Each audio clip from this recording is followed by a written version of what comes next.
Bonjour à tous et bienvenue sur la chaîne Explique-moi ça. Aujourd'hui, je vous explique les règles de la forêt enchantée, hiver au pays des contes. Et vous avez vu, c'est quand même un jeu de saison.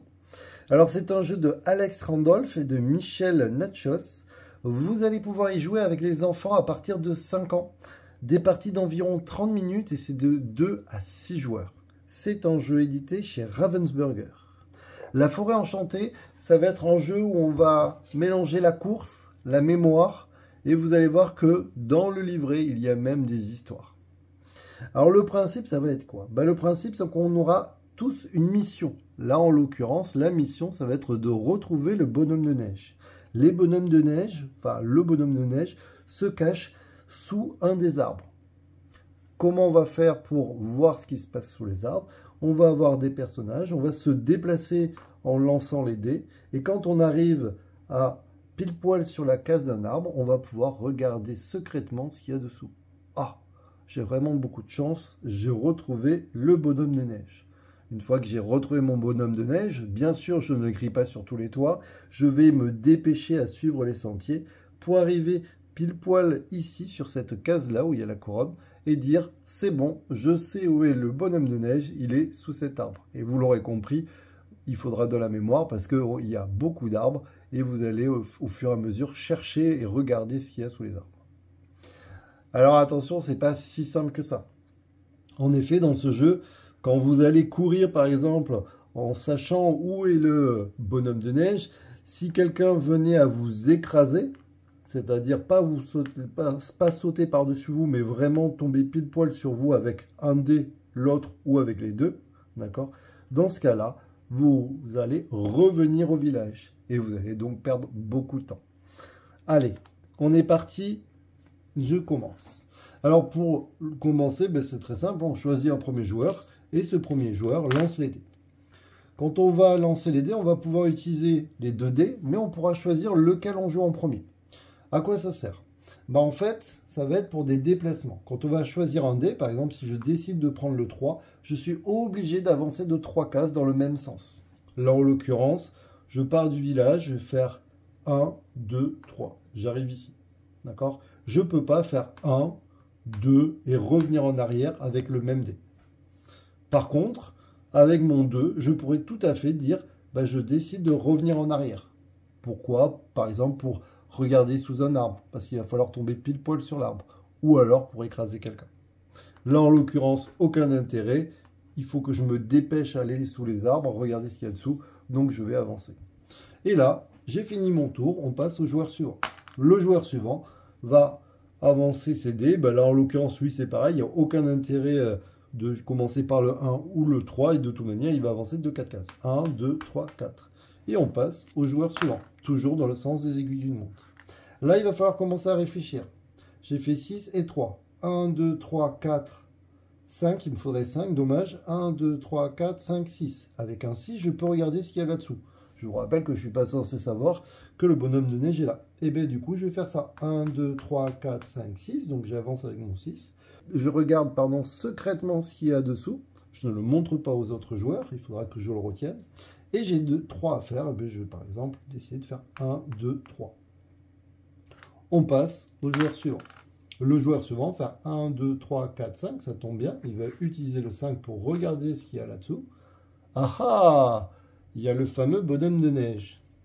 Mais il lui faut maintenant arriver jusqu'ici. Du coup, il va continuer son chemin. 1, 2, 3. Et puis surtout, il va essayer de s'éloigner des autres joueurs pour ne pas se faire écraser. C'est à lui. Lui, il fait 1, très bien. Il va faire 1 comme ça, il peut regarder ce qu'il y a dessous. Une pièce, ok. 1, 2. Et c'est à lui. Lui a fait un double. Tiens, je ne vous l'ai pas dit, mais quand on fait un double, on a 3 actions disponibles. Même plutôt 4.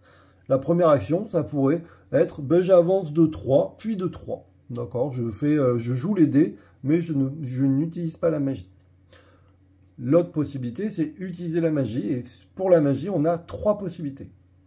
La première, c'est je prends un arbre, celui que je veux, et je regarde dessous.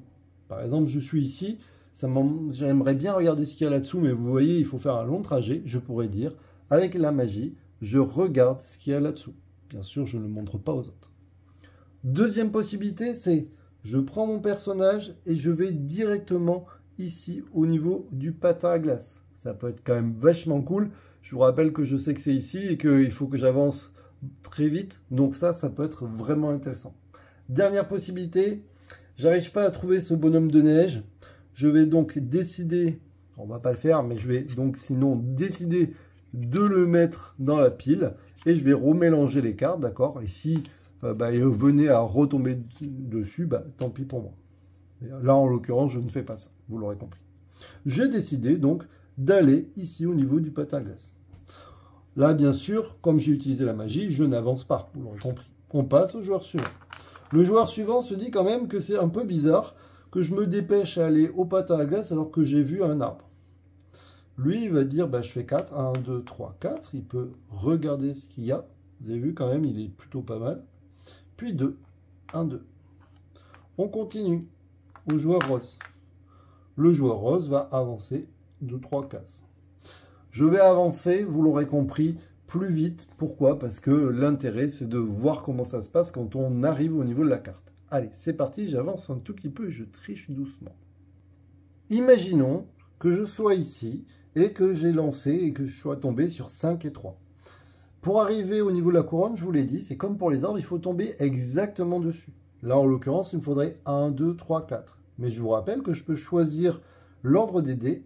Et comme par exemple, je vais décider de faire 5. Je vais d'abord avancer de 5 cases. 1, 2, 3, 4, 5. OK. Et là, je vais jouer mon 3. Ah, mais ça tombe bien, je suis à 3 cases.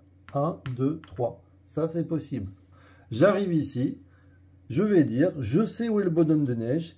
Il est sous cet arbre-là. Deux possibilités. J'ai la bonne réponse ou alors je me suis trompé.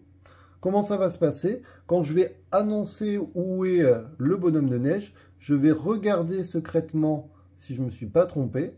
Si je ne me suis pas trompé, je vais dire à tout le monde, regardez, je ne me suis pas trompé, c'est bien le bonhomme de neige qui se trouve sous cet arbre-là. Si j'ai juste, tout simplement, je vais venir récupérer cette carte-là. Pour gagner, il en faudra 3. Dès qu'un joueur aura récupéré 3 cartes, il aura gagné la partie. Et si jamais je m'étais trompé, admettons, je me suis trompé, j'ai dit c'était là alors que c'était pas là, je vais venir la reposer et je vais dire à tout le monde, excusez-moi, je me suis trompé. Mais comme j'ai fait une erreur, il faut bien que ça me serve de leçon. Du coup, hop, je vais repartir au village parce que je me suis trompé. D'accord? Là, en l'occurrence, je ne me suis pas trompé, donc je récupère la carte. Et bien là, tout simplement, on va venir mettre une nouvelle carte. Et là, on cherche maintenant la petite souris. On va continuer. Ça va passer au joueur suivant. Le joueur suivant va lancer les dés. 5 et 2. 1, 2, 3, 4, 5, 6, 7. C'est au joueur rose. Le joueur rose pourrait décider de ne pas lancer les dés et dire « Je sais où est la petite souris ». Admettons, il sait où est la petite souris. Et donc, continuer. Ou alors, il ne sait pas du tout où est la petite souris. Il va dire « Je lance les dés ». Là, en l'occurrence, il va lancer les dés. 1, 2, 3, 4, 5. Oh, c'est rigolo ça. Je peux écraser ce joueur-là pour l'obliger à revenir ici. Et avec mon 2, je vais avancer par exemple par là. 1, 2. OK?